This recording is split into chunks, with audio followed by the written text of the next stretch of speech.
is Jahara and welcome to another episode of In the Line of Wire.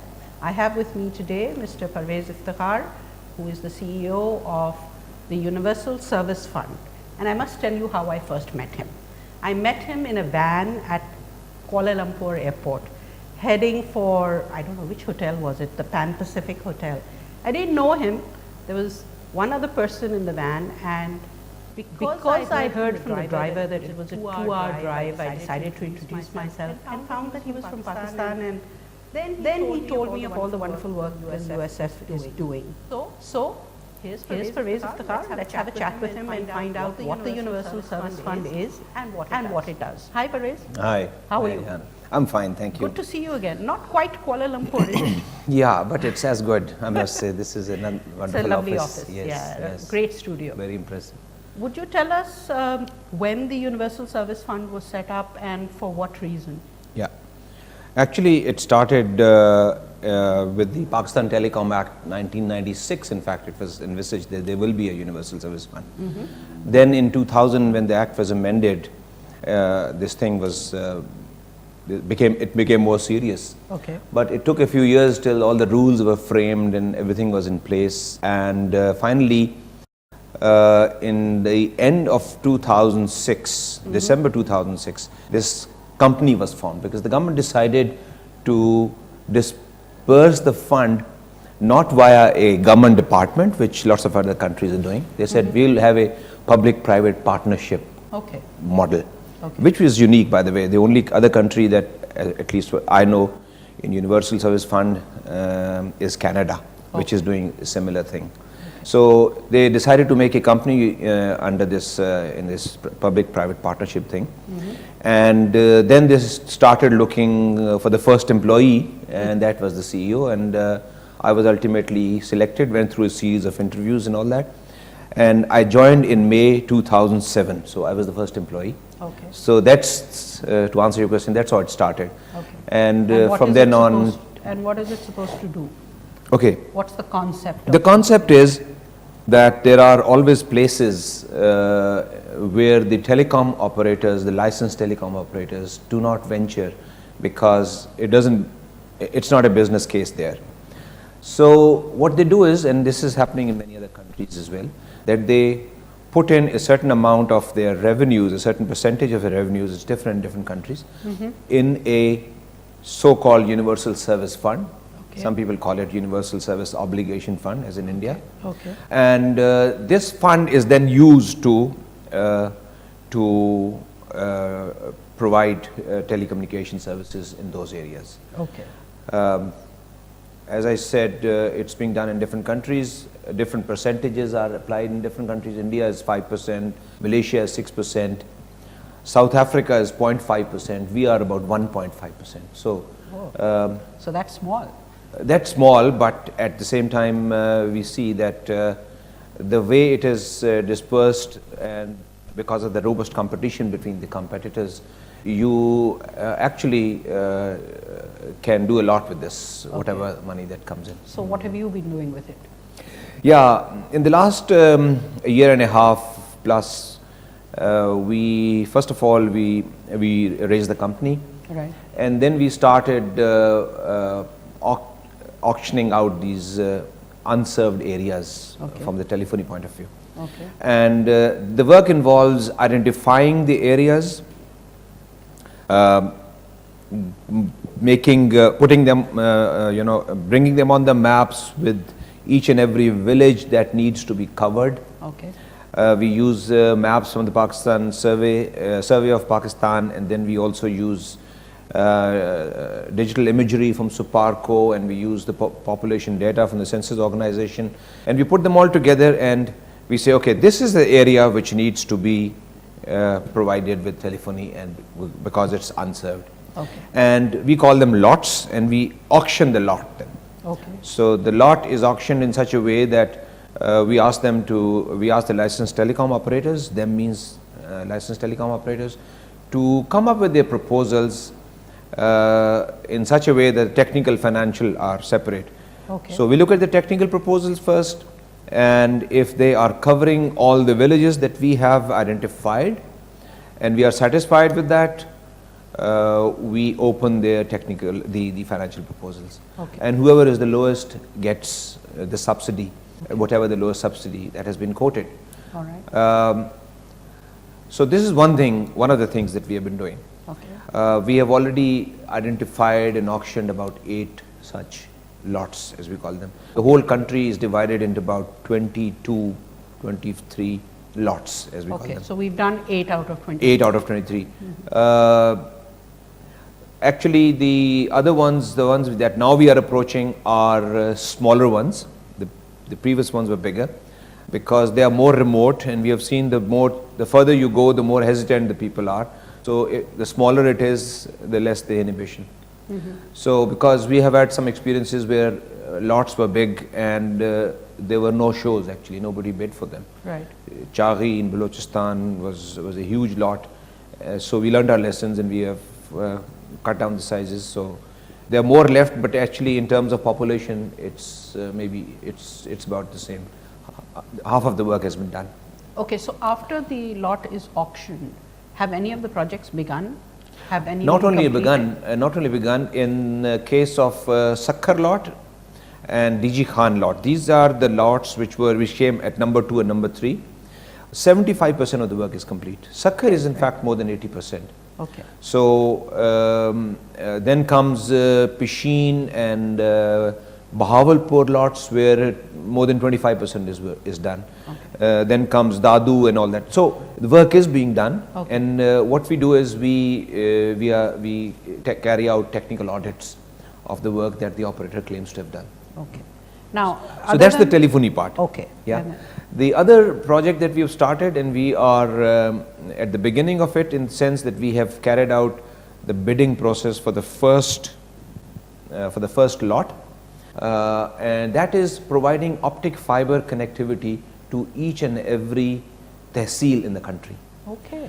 So we carried out a survey. There are about 400 tehsils in the country, 400 plus, and we found out that 30% of tehsils do not have fiber access. Okay. All right. And interestingly, whenever we start, earlier on, whenever we wanted to start something new like telecenters or broadband or this and that, even voice telephony that I mentioned earlier, the main problem that came in front of us was connectivity. Right. People do not want to connect using satellites because it's very expensive. Of course. People also are not too keen on going into these low revenue areas, connecting them over microwave, right. Long string of microwave base stations, because then microwave repeater stations, because that also is very expensive, especially on the. So naturally they need fiber. So they need fiber. So we said, okay, when we looked at, if you look at Pakistan's map, there's a lot of fiber, tens of thousands of kilometer fiber along the river Indus on both sides, and maybe 50, 100 kilometers away from Indus, but that's all. So that's how we made a plan. We divided the country again into 10 lots or 10 phases or packages, whatever you call it. And then the Sindh was the first one, so we auctioned it, and one bidder has now won, and tomorrow we are going to sign today is 10th, 11th Feb. Going to sign the contract. For the first lot. Okay. The second has already been advertised. Okay. It is Balochistan. It is the Chaghi and all those areas of Balochistan, where the fiber will ultimately go up till the Iranian border. So we'll have an option of going outside Pakistan through that as well, if and when we connect with the Iranis. Okay. So we will not be so much dependent on CMEV 4 and 3, which gets cut is a great thing. every now and then. Right. So once the fiber. So that is number 2. Okay. And just to complete, number 3 is the broadband. Okay. That's another one which we started, and in that program we have taken the country in the, there are 14 telecom regions in the country, and we said, okay, we will leave aside those cities which are partially served, or right. they are still underserved, of course. Even big cities are underserved as far right. as broadband right. is concerned in Pakistan. So we said, because the operators who are operating there, they were not too keen. They thought their business will be, their existing business will be heavily jeopardized if we come up with subsidies there. So that was a logical point, from their point of view. So we said, okay, we will leave aside the top We looked at the websites of people who have, and we carried out a survey again, and we found out there are about 18 cities where you have some broadband. Okay. So we said, okay, leave aside these 18 cities and go in the rest. So there are 500 towns and cities in Pakistan. Oh. 500. Wow. So if you leave alone these 18 top ones, so that means you also leave alone 3 telecom regions of Karachi telecom region, Lahore telecom region, and Islamabad telecom region, which includes Rawalpindi. So there are lots of other telecom regions to go ahead with. So we started the first one.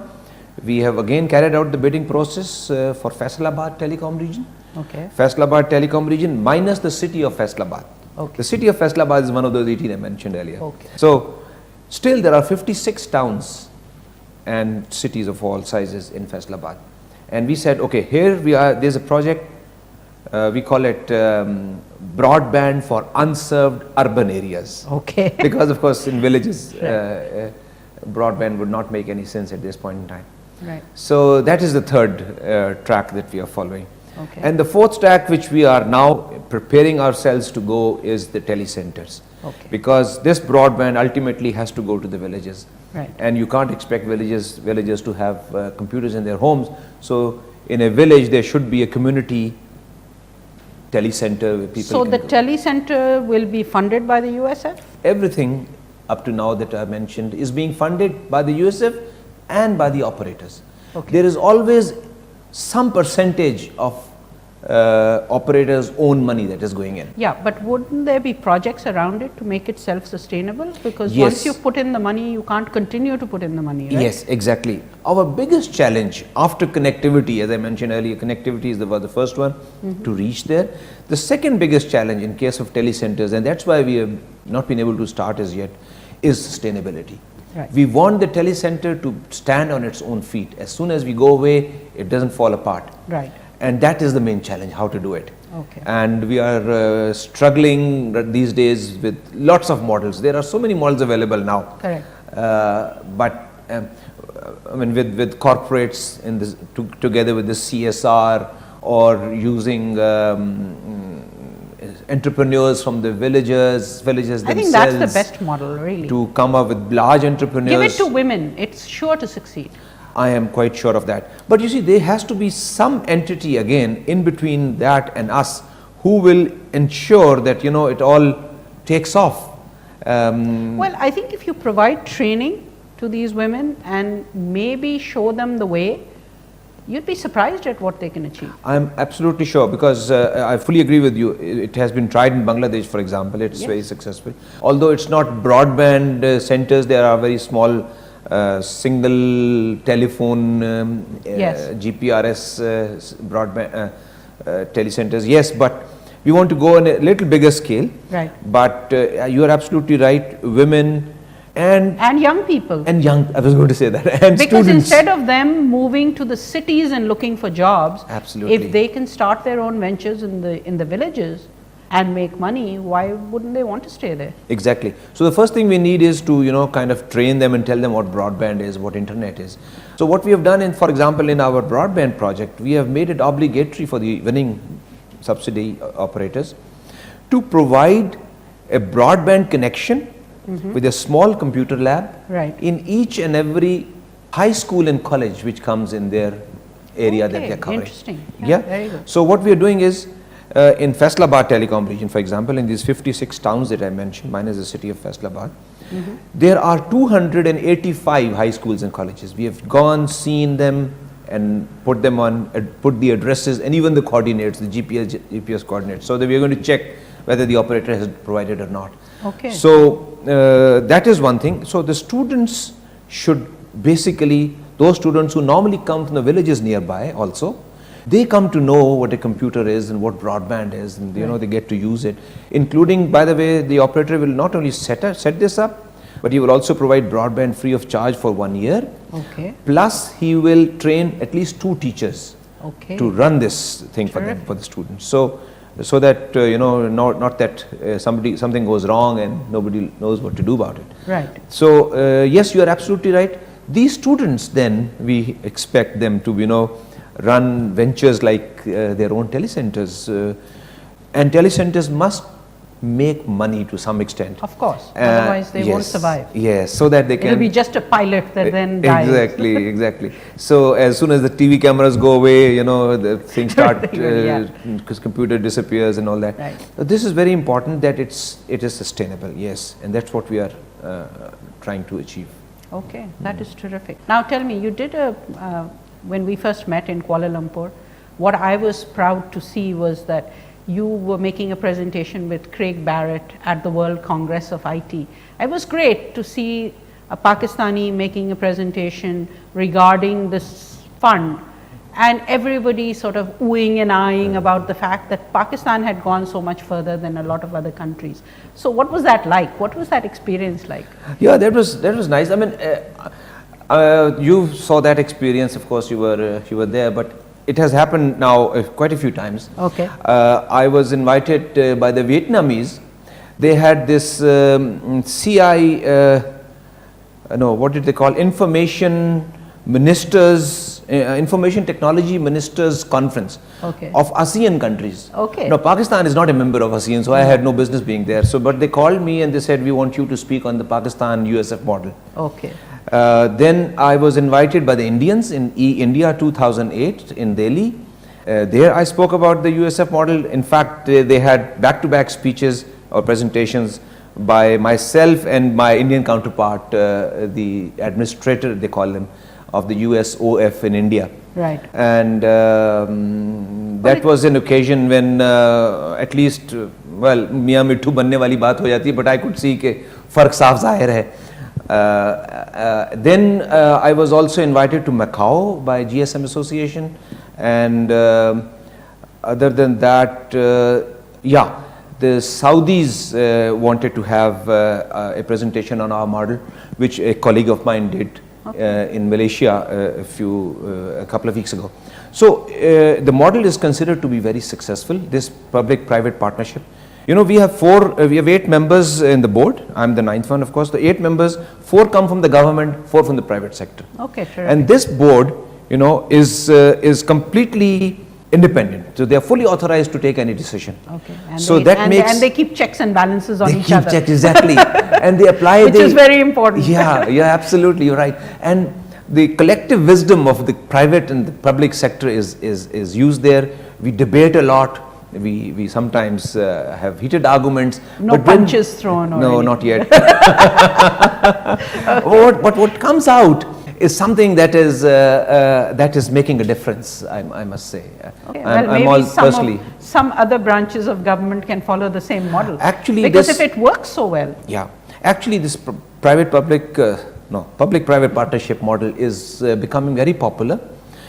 Even in India, I was told that this is a model which is being applied in many other areas, and they have a telecentres organization which is running on this basis. Yes. But that is with some state governments, that not with the national government. In fact, then what happened was, when I was in India and when I talked about it, one of the participants, who is a CEO of a software company, a lady, Vanita Dixit is her name, and she was so excited. She said we should write a joint paper on public-private partnership models in India and Pakistan, and we did that. Oh, great! And it's going to appear in this one of the e-government conferences in Goa which they're having, and it's going to be presented as a joint Indo-Pak. Well, you should share that with us, and we'll put it into CMO or one of the CIO publications. Yes. Because I think it'd be great to see what's happening in both countries and sharing that experience, learning from each other. Exactly.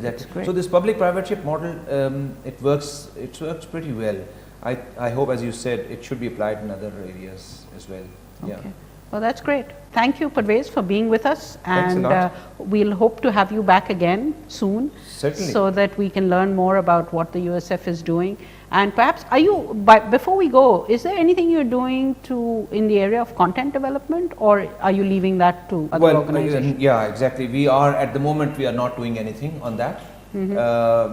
Are you encouraging other people to do it? Yes, certainly. Encouraging with funding or without funding? Up to now, we haven't given any funding in that, but certainly we are open to that.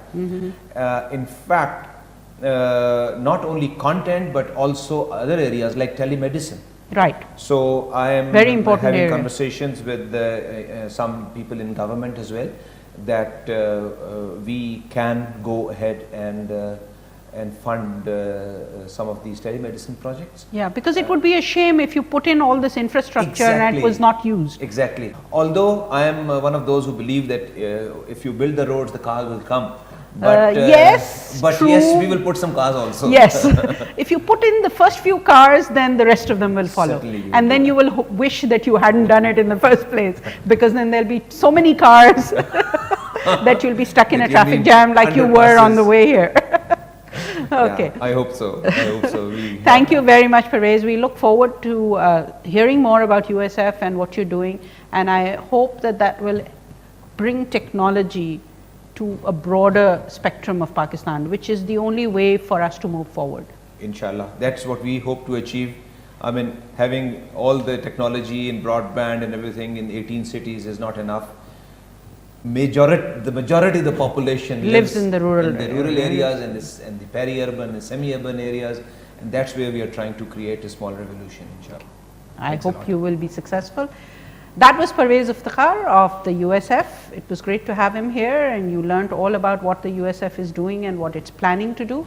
We will have him back in a couple of months to find out how far they've reached. Tomorrow they're signing a contract with one of the broadband companies. May I mention the name? Fiber optic companies. And hopefully that will bring broadband to a larger region of Sindh. This is Jahan Ara signing off for now from In the Line of Wire.